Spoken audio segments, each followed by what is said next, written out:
Hello.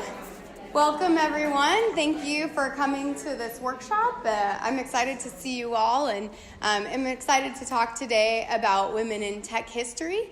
And we'll be talking about women who have impacted history in the past, as well as looking to how you can create an impact in the area where you are today.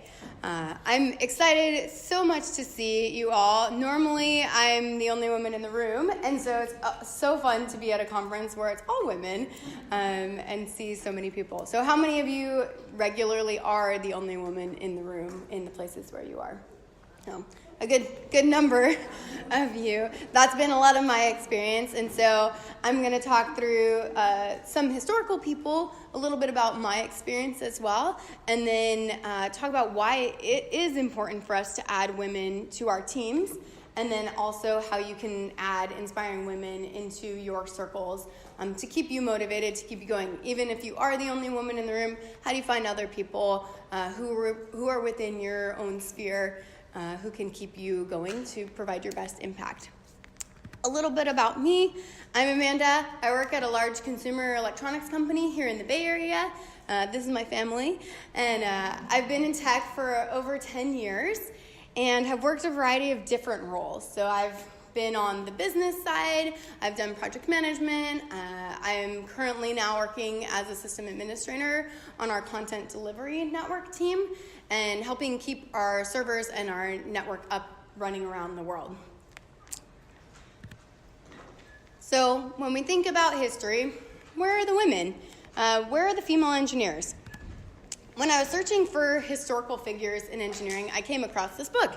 And I thought, oh great, from the pyramids to spacecraft, here are all the engineers that I need to learn about in one spot.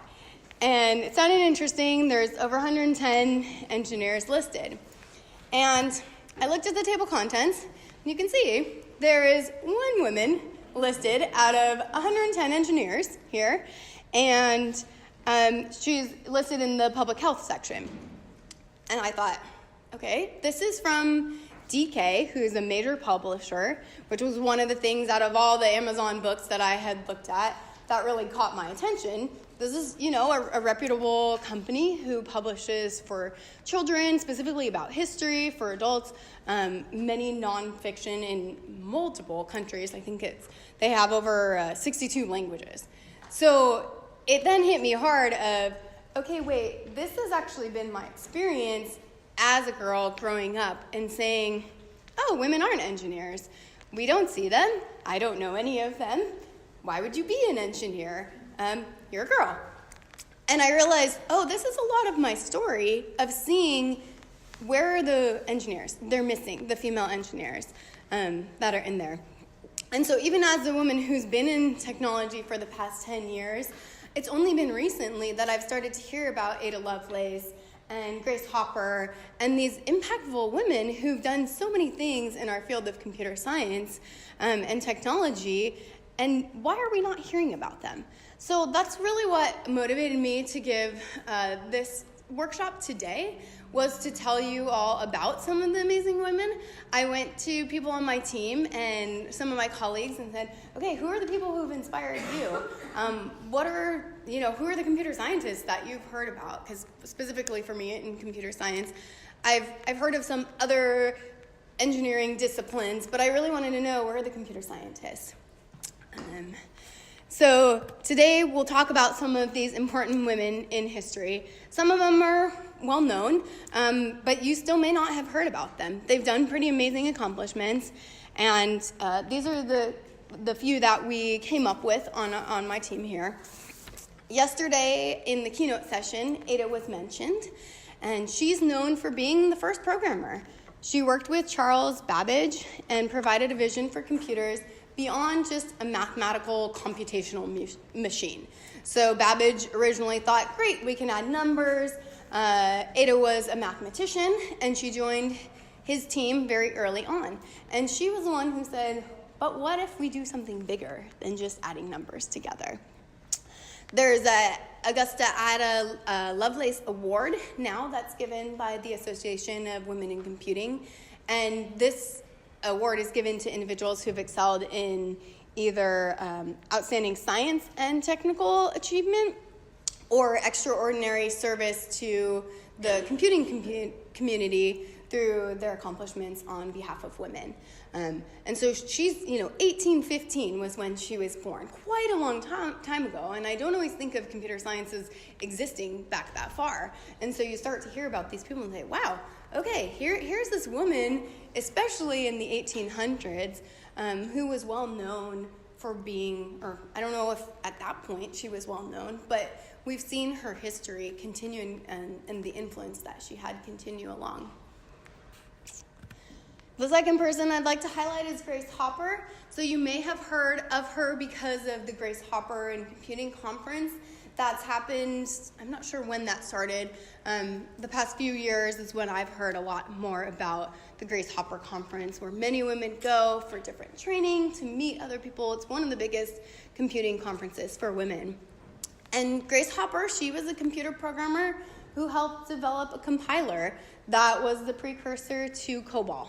And she also became a rear admiral in the Navy, and that's one of the highest ranks. And she became that at the age of 79, which I think is just amazing. This woman had such a long career.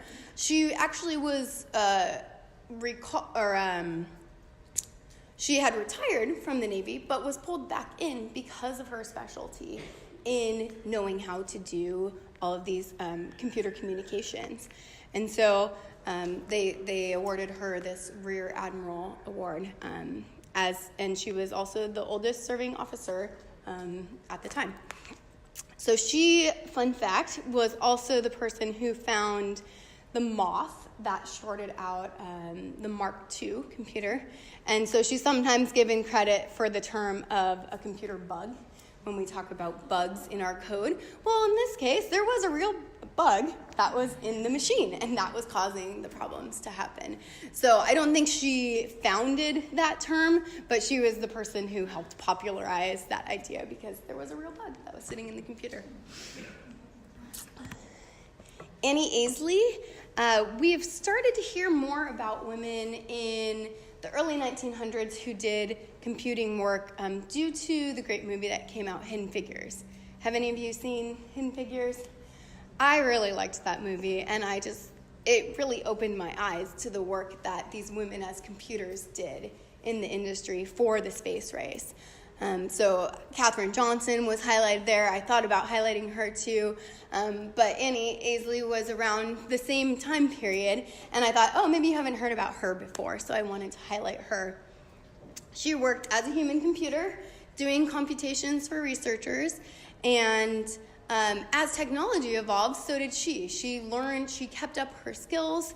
She was a person who was very much a pioneer in her field as well. And you can thank her for hybrid car batteries. So some of the code and the work that she did was really what propelled the early hybrid vehicles that we now have today.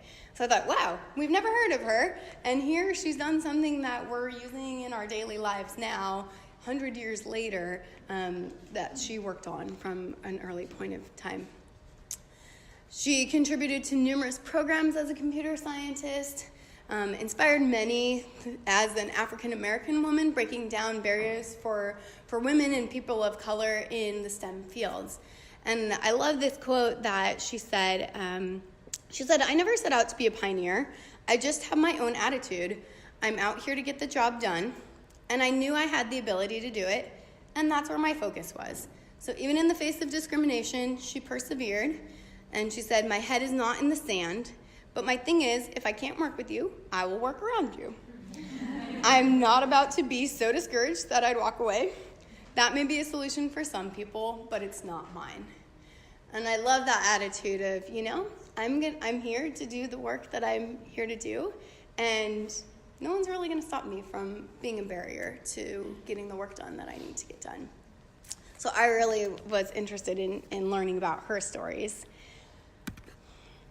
Margaret Hamilton, one of my colleagues recommended her, and I said, I've never heard of her. And she said, she was on the wall. We had a picture of her in my computer science classes in our hall.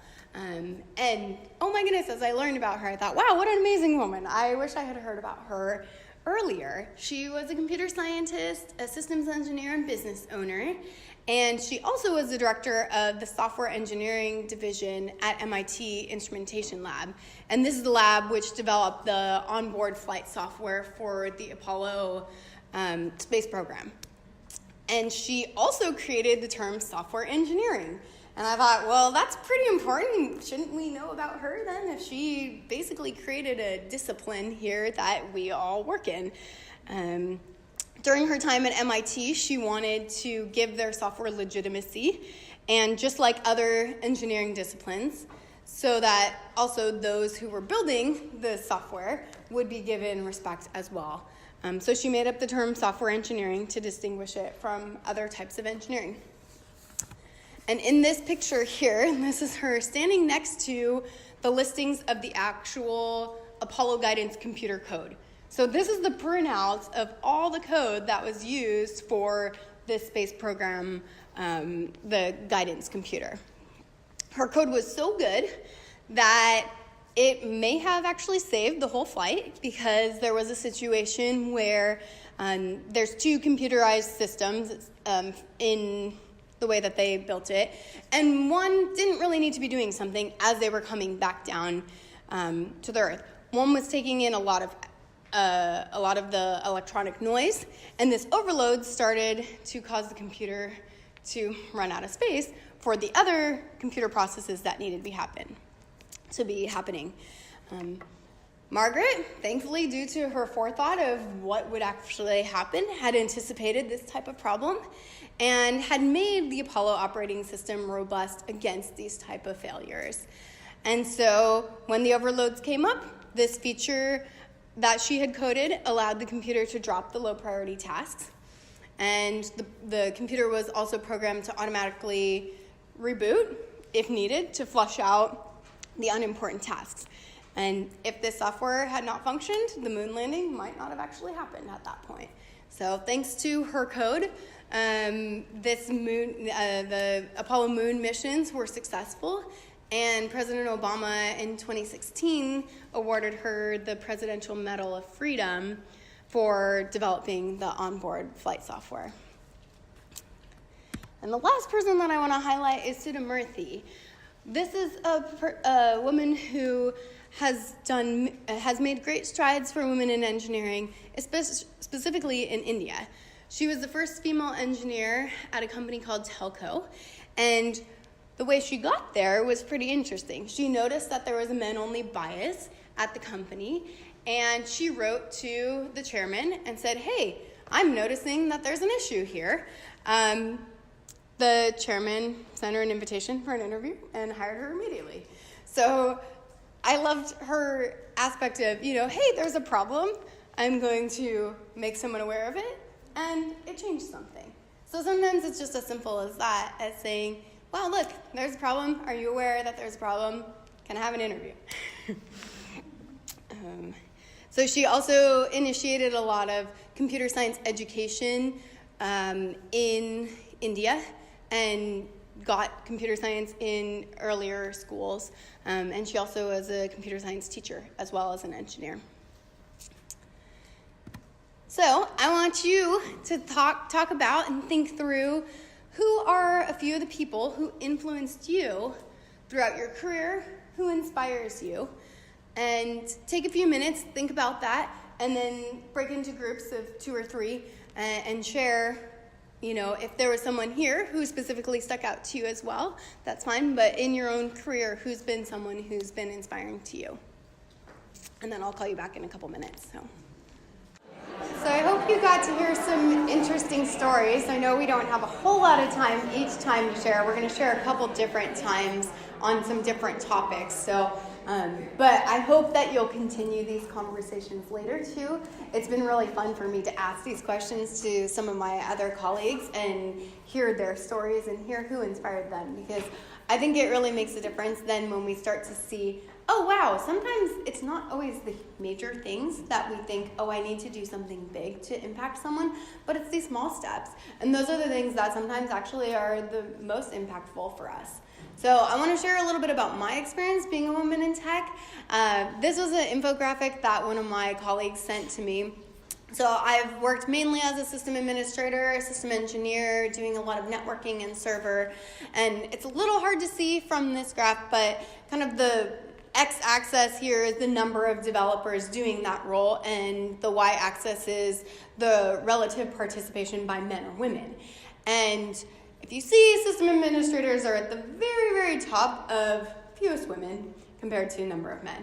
And even more so than, web developers, there's a good amount of web developers in general. There's a good mix of men to women. Obviously, these are all, 11 times. So there's way more men anyways in all of these professions, but it's kind of comparing the differences between the different type of roles. So I was surprised even to see system administrator, there are less women doing that role than an embedded devices developer. And I thought, wow, okay. But that's been very much my experience. And when I started to realize that this was actually a thing, in my undergrad, there weren't very many women. I was one of the only ones in my class, but we were pretty small, a smaller school. There were only about 10 people each year within the emphasis of information systems. So I didn't really think, it was that big of a deal until one day I went to a conference out of my first job out of college, and I was really excited to be there because I thought, okay, I'm the one person here from my company to represent. It was a storage conference, so learning some new different things. I was excited to be there. And it wasn't until I went into the restroom after one of the sessions, and I realized the lights are off. That's interesting. And I realized the light's like a switch. It's not an automatic timer. So it's not, no one's been in here in the past 5 minutes. I don't think anyone's been in here all day. And I thought, it's almost lunchtime. Really? There's no one that's been in the bathroom to turn on the lights? And I don't know, maybe the last person turned off the lights, right? But so I went back to the conference room and started looking around. And, it's a little dark, so it's hard to see, but kind of looking for ponytails and seeing, okay, there's one over there, there's one over there. Oh, wait, but they have beards, too. Well, that's interesting. So that was really my first experience of saying, wow, here I am in this room, and I'm, one of the only or very few number of women that are here at this conference. And this is a big conference. There's thousands of people here. And even to the point at the conference when I went to talk to the organizers booth and just to meet them and say thank you for having the conference, and they said, hey, by the way, are you a technical representative, or are you a marketing person or sales? And I said, no, I'm a technical person. And they said, great, because we really like doing diverse marketing. We like featuring our customers in our marketing, and it's really hard to find technical women to put on our brochures. Would you be interested, in telling your story about how you use our storage platform in your company? And so I thought, wow, okay, so it's not just me. They're also realizing it's really hard to find the technical women at this conference as well to get this experience. So I enjoyed the conference. I came back a little disappointed that I hadn't made any young female friends. I made a lot of friends. Being the young, cute, out of college, you make a lot of friends. And so, but I had a blog, and I was pretty regular about blogging about my travels. And so I wrote about this conference, and one of the ladies who was in our department, but it was our IT department, it was upstairs. We kind of had two groups that had recently combined, so I didn't know her. She said, hey, I read your blog, and I'm really interested why you're so curious, where all the women in IT are. And I said, well, now I know there's you, but before that I didn't know you were there. And you kind of look around the room and you say, well, no one looks like me. Should I not be here? And that was one of the questions that I really had was, is this not a role for women to do? Because I'm the only one here. And I think that's something that a lot of times comes up. I had brought it up to my senior director when I moved to the current company that I'm at now. And he said, wow, I can't believe you would feel this way. I'm so glad you told me this. I never would have assumed that someone walking in, would feel different, right? He's white male, middle age. And he said, yeah, that's a problem. I don't want you to feel that way. And so he really started working on the solution. And I'm so happy to say in the 5 years that I've been at my company, I've seen such a huge dramatic change. And it's really been due to this director pushing and making like intentional choices on who we hire, how we go to women's conferences and hire, and looking in different places for diversity. So this is a picture now of some of the women or most of the women. This was one of our internal conferences that we had on International Women's Day. So going from, there were about 4 of us. I work at a really big company. And, saying, wow, this whole wall at the front of the room is now filled with women. Just made me really happy to see now there are people in my organization who I look around and there they are.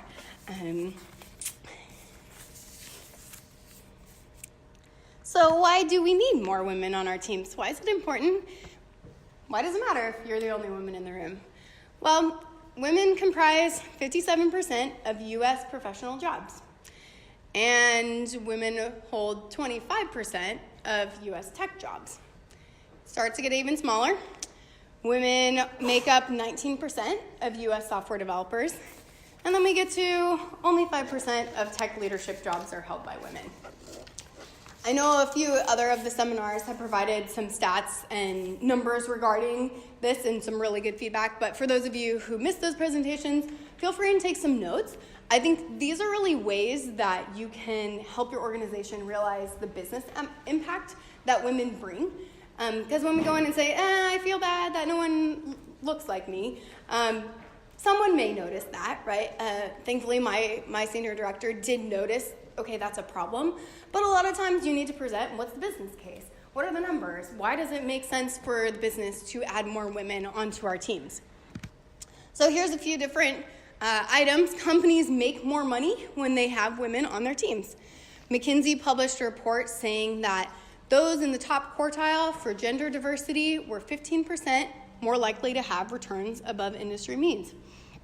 And these stats have personally made a difference to me because when I go and talk with my boss, when I say, hey, look, why aren't we hiring women? How come all of our new hires come in? Look, like there's data to say that, do you want our team to make more money, to be more impactful in what we do? Yeah, generally, most people do, right? So if teams are smarter, if the group includes more women, its collective intelligence rises. This was from Harvard Business Review in 2011. Diversity of thought equals better innovation. So those who have more women are more likely to introduce radical new innovations into the market. We're in Silicon Valley, we're in tech. This is the place where you want innovations. And so if adding more women statistically shows that we then provide more innovation, then that's important for us. Even Tim Cook says, I think that the most diverse group will produce the best product. And diversity, we really see a lot of times, someone shared an example the other day here at the conference about airbags and engineering airbags and how, well, if we had actually had some women on the team, we might not have killed people with airbags initially when they came out. Airbags were designed for a 160, 180-pound man. And so when they hit women or children, they killed people. And so when we add diversity into our product team, into the groups that are actually making the products, if you think about minivans, how long did it take to get the door on the left side of the car right behind the mom so the mom can open the door and get right to the kid? It took a long time. What if there were women on that team earlier? I don't know if there were or not. But it just adds some different ideas into our product creation. And I think one of the reasons for me specifically now in thinking about this in the longer term is for our future generations.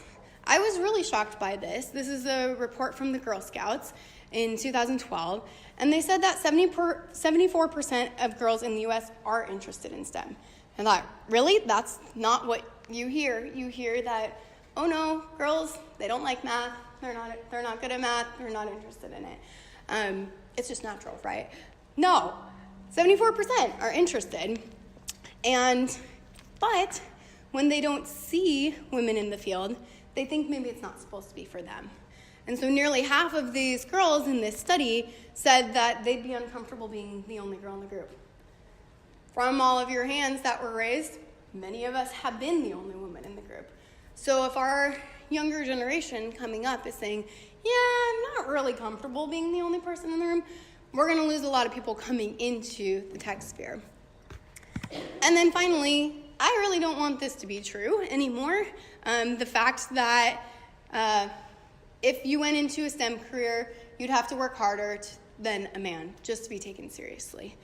And so seeing this, it's like, wow, I really want to remove this inequity from actually being real in the future for our girls who want to go into STEM. So again, the reasons we need to add more women into our teams is add more profitability, make better products, add innovation, and then also to make sure that we have role models for the girls who are coming into our next pipeline to bring the women. If we have a pipeline problem, well, there are 74% who might be interested. Let's give them a chance to actually be in here. Let's take a few minutes again. Out of these quotes, was there one that stuck out to you the most? You want to stick in your back pocket and hang on to it for future. So take a couple minutes, write that down. If you want to share, go ahead and we'll have a couple minutes for that as well. All right, let's come on back together. I know we could talk about this for a long time because we all have lots of stories to share. And so I hope through the conference, through the whole time that we're here, through our networking times, that we can enjoy that time with one another as well and sharing our experiences. So why does it, we know now it's important to add more women to our team, but what if you're the only woman on your team? How do you add more people onto your team? And I think there's some things that need to be done from a corporation level. NC WIT, which is the National Center for Women in Technology, has a great presentation that I've used some of my resources for this, called 10 Actionable Ways to Increase Diversity in Tech. I have it at the end of my slides as some of my resources, so you can grab a picture of the link if you're interested. But so that's kind of from a corporate level and a management level as well. But for those of you who are interested in building your own networks and adding more women who look like you, who have similar interests to you, I think one of the things I always joked about with the colleagues on my first team, I said, well, I mean, if I come in, you don't even care if I got new shoes. I'm not really a big shoe person, but sometimes you want to notice something. You got your hair cut or you got new shoes or something. So it's the camaraderie sometimes of having another woman on the team. I love the men that I work with. They're great team members, but sometimes you miss out on that. So these were some of the ways that I've found to find other women and add them into your circle so that you can keep pushing on and be inspired as well. Look first internally at your company, I think, is one of the easier ways if you do have women there. So you can look on your online directory, see if there are people. They may not be on your immediate team. Like I said, the woman, she was upstairs, and I didn't realize that there were kind of two IT teams that we had until someone had mentioned, do you know her? And I said, oh, no. So ask other people, ask your manager. And then sometimes, if you look, there may be a women at your company, women initiatives network. Sometimes they have those at different companies, different affinity groups at each company is a good way to meet people. What I found also to be effective was setting up meetings for people. So in Silicon Valley, it tends to be a pretty low hierarchy type of culture. So meaning I don't need to ask my boss if I want to set up a meeting with his boss. I can just set up a meeting on his calendar if I want to go and talk to him. And a lot of companies in the Bay Area are this way. So if your company is that way, generally this is kind of something that may work out. If you find someone and you say, hey, I'm interested in getting to know you, set something up on their calendar. They may be a VP. I've met so many women in high places because, in a sense, they've been women. Because I've reached out and said, hey, I want to hear your story. I'm curious what your career growth looked like. I'm curious, what recommendations you have for me. Compared to some of the people on my team who've been at the company a lot longer, but they don't know these people because they haven't had a need almost to reach out to them. So that's something that you can do is kind of looking within your company and, when you reach out, asking specific questions. Like you set up the meeting, you took the initiative, so what do you want to learn from them or what do you want to know about them?